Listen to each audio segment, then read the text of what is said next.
I wanna Hello, y'all. We are doing the chit chat the fifth month, and I just want to chit chat. I don't want to really do a breakdown because the fourth and the fifth month they really are similar, right? We have the breach happening in the fourth month of the temple. In the fifth month, we have the actual siege, the actual temple destruction, and this happened twice, right? So this is a pattern of resistance that our ancestors have set up. We could go all the way back to the 10 spies. During this time in this Hebraic month, the 10 spies brought back an evil or dysfunctional report. It's not that they reported incorrectly. They reported everything that they saw was going on. The evil or dysfunctional part is that they thought that they could not win against the giants, right? And the Most High had already told them the land was theirs.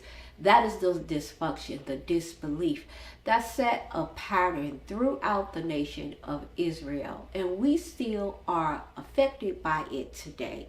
So I had what we call our little hot girl summer trip with my older sisters, my dear friends, and we went right here in North Carolina, up there in Greensboro, Winston-Salem, and we stayed up there and we visited the Woolworth Museum. North Carolina has rich history according to our civil rights movement, and I detest people that really speak harshly against the civil rights movement. Was it flawed? Of course it was. Was the Underground Railroad flawed? Of course it was, but it was effective. It was meant to be, all right, just like Moshe. And we talked about it. I just did the correction about how Moshe got corrected and he could not go into the promised land. And it did not equal disinheritance, all right? So two things can be true. You can criticize the civil rights movement because it had flaws, and it was definitely needed, and it was definitely, I believe, orchestrated by the Most High. So we went to the Woolworth Museum. You should go there if you can. And we got to see where they did the first sit-in at the lunch counters, demanding, that they be served. Now, we criticize because we're sitting here in 2026 in our nice little homes and, with our nice education, right, and our nice cars and so forth and so forth, and we criticize. And that's pride. That is pride, criticizing a situation when you was not there. You don't know what you were going to do. Because like I always say, your weaknesses will show up right in the face of resistance. So it was so inspiring to me because we got to meet one of the living descendants that was there during the time of the sit-in. And he's on the picture. Maybe I'll put it up in the video. He is on the picture. He's right there in the historical notes and commentary. And he was 23 years old at the time. And we talked to him. It was meant to be, because he usually does not come up there a lot, all right? And those people said, y'all have a rare treat for him to come up here. So y'all ask him questions, and we did. And he was 89 years old. So our people are still alive. My grandmother, if she was still alive today, she would talk to me about how she marched with Dr. King on Hope Street in Montgomery, Alabama. All right. So talking with him, it was epic because he said out of his mouth that it took the younger generation to do what the older generation could not and was too afraid to do. He was 23 at the time. Those boys was 16 and 17. Right? So this sit-in movement, this movement of rebelling against the system started with young people, and it sparked right all over the South. Okay, so people talk about the South, But the South is where it started for our civil rights, right? It started, right, chattel slavery in the South, and we know it ended, so to speak, in the South. And to just visit that place and to feel the energy and to hear about all of the things, that we have done as a people, that is a pattern of resistance as well. All right. So we see this pattern of resistance battle. Okay. And I'm going to read a few things that have taken place in the month of August. All right. So we know, according to 2026, that it started in the end of July and it's going to end in August. So let's talk about some of the resistance and the patterns that we see of our people inside the civil rights. Right? August 28, 1955, we know that Emmett Till was brutally murdered. That's a film, the most recent film, that I just cannot bring myself to see. And I know I gotta watch it. I told my husband when I came back from that exhibit or the Woolworth store, and I stepped into that exhibit and they had Emmett Till in the open casket, because I just refused to look at the open casket. I mean, I've seen it in passing, but I refuse to sit here and look at it. I can't as a mother. I just can't. But it was up there, blown up big as the wall, and I was in shock. And we got to hear the story, and I was like, the bravery of Emmett Till's mother, right? And for them to bury her son before she could even view his body. They hurried up and put him in the ground, honey, trying to hide everything. And she made them dig him up, back about the ground, and decided to have an open casket for all to see. That was a defining moment of resistance, all right? Okay? And that sparked another movement in our civil rights history. A mom who was grieving and she just wanted justice. More than that, she wanted the world to see what was happening. And I know that had to be the hardest decision that she ever made in her whole entire life. But she sparked a movement. She is part of history, part of the pattern of resistance.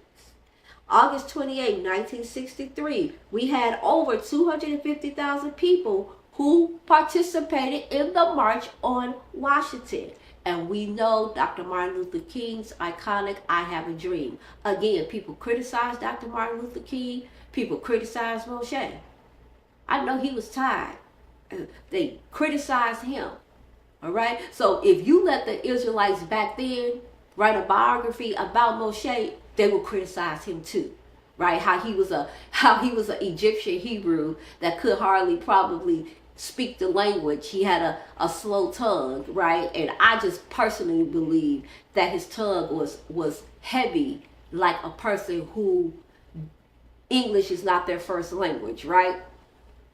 And he didn't grow up, so to speak, as a Hebrew. He grew up as an Egyptian, but the Most High chose him to lead the Israelites. I could imagine all of the clapback, right, and the talking that those Israelites would have done in a book if they could write it. August 6, 1965, we have President Johnson signing the Voting Rights Act, all right, into law. All right, so we still know people alive today that tells us about the horrific practices, right, that they endure just trying to vote. And I know we religious people, I don't want to vote. It's satanic. We think we have all of the answers. However, I guarantee you, if they took our voting rights away, and I talked with one of my teacher friends, and she's a history teacher, and she is African American, and she's like, if we stop participating in voting altogether, do y'all know what could happen to us as a people living here in America? All right, and so you have the right to vote or not to vote, right? So I'm not telling anybody that you got to go out and vote. They fought for your right so that you could vote. Now, if you don't want to vote, I believe that's your right. However, forcing that on us when our ancestors had to endure all of those things just to have the right to vote, come on, they are still alive today. The pattern of resistance. So I'm saying that during this time, look for the pattern of resistance in your own life. We have the temple that fell twice, right? We have the 10 spies that came and gave a dysfunctional report. Make sure that you are not your own pattern of resistance during this season, because we're coming into the high holy days pretty soon. Make sure that you're not the pattern that's keeping your family from not advancing like it should. Because we love to blame other people, the government, circumstances, but it is your own mindset. It is the mindset of the Israelites as to why the temple fell twice, right? It wasn't the Babylonians and the Persians alone as to why we kept going into captivity. It was the mindset of our ancestors, the mindset of the Israelites. What is your mindset, all right, during this time? Because I know that we are fighting against certain patterns in our own family and on the road to breaking generational curses. Yet we are also fighting patterns of resistance in business. And my husband being the first, right, in that trucking industry with this certain Russian company, of all the companies, a Russian company, that he has broken through the barriers as an older African American man and has busted through the barriers to kind of teach them about trucking and to offer them solid advice as to where he has been the first owner operator to get a contract from them. And I could go into a whole spiel about that and how we had to carefully listen and we had to learn their system and learn how they were, a little bit crooked. And my husband had to fight with them righteously to get them to pay him fairly and to constantly show them in a righteous way the areas where they were wrong at, patterns of resistance. And they listened. That is the thing. They listened and they would redo his check and pay him what he said that they owed him. And now they're drawing up contracts and they're asking him, Mr. McCormick, can you be eyes and ears on the road and recruit people and help us, to get other, contracts with other distributors? I said, never seen it, because I have been with my husband as he's been doing trucking for 18 years. My husband has been doing trucking long before he met me. But me and him, he put me on the front lines as soon as we got married. And to watch him in the trucking industry, everywhere he go, he is a light. One time when he was working for a company, he was trucker of the year. I was like, what the world? They actually gave him a award and I kept it, for him to see. Hardest working man I know, but a righteous man, a man of integrity, right? A man of honor.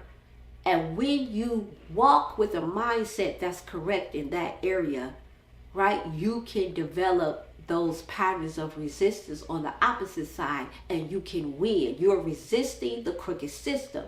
You're resisting, no, you're not going to take my wages, right? You're resisting that because you have the correct mindset, right? So I'm just chit-chatting, wanted to share that because it's so much going on. And that vision that I had this morning, the vision, y'all, about what's coming. However, it's about your mindset. And in this vision, I was yelling with all that I had within me till I darn near passed out in the vision. Wake up. And I kept yelling it. And I yelled it until I literally almost passed out. And when I woke up out of that vision at 11 a.m. this morning, so no, it was not a dream, a straight up 43-minute vision. And I had this device that I was speaking into. And as I was speaking into it, I was crushing the device because I was screaming, "Wake up," so hard that the device that I was crushing had just, broken. And it was like I was giving birth. And I looked up in the sky and there was this big entity in the sky. But I did not want to pay attention to the entity because it was the people running for their lives on the ground that I was more interested in. And I knew that if I did not resist what I saw in the sky and get this wake up, because that was my role, to say wake up so the people could wake up. And when I said it, and I said it with all I had till I passed out, boom, the scene changed and the people looked like they were in their right mind so that they can make the necessary decisions that they needed to make. Because that thing in the sky was trying to break in but could not. Y'all, this thing is real. This thing is real. And I share some of this stuff, of course, on Patreon, but I share it in a close group set of friends because people, they ain't wrapped too tight. They ain't wrapped too tight, so you cannot share everything. But that was such a prolific vision at 11 a.m. Come on. That was the most high. Oh. And so I have to sit with that and really try to understand most high. Okay, I'm doing my little part.